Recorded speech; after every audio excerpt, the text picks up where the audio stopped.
um, also discussion moved on to the issue of interfaith dialogue. President Gloria Macapagal Arroyo pointed out that Syria plays a very important role in the dialogues of civilization because Syria has been at the crossroads of the great religions of the world. Nagkaroon din ng tinatawag na Four Eyes Meeting sina Pangulong Arroyo at Al-Assad matapos ang pulong kasama ang kani-kanilang delegasyon. Sa pagkakataong ito, natalakay ng dalawang lider ang pagpirma sa 3 kasunduan na lalong magpapatibay sa relasyon ng Pilipinas at Syria. These are the one is the no visa agreement between and among Syrian and Philippine government and diplomatic officials. 2, a cultural agreement, and 3, which is very important, 1,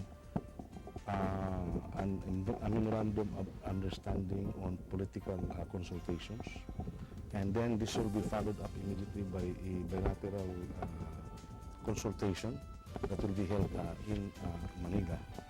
And both the presidents agreed that they will immediately organize a joint Syrian-Filipino Business Council. That will be the one. That will be the forum for moving on Philippine-Syrian economic relations.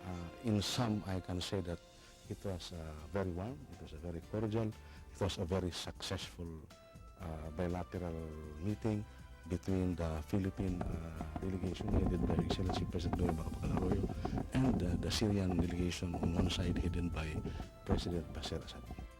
Well, maganda nga yun. That's why yung kaninang bilateral ng dalawang Pangulo, sinabi ni ng Syrian President na gusto niya sana we can start off with the basic economic agreement, no? So that we can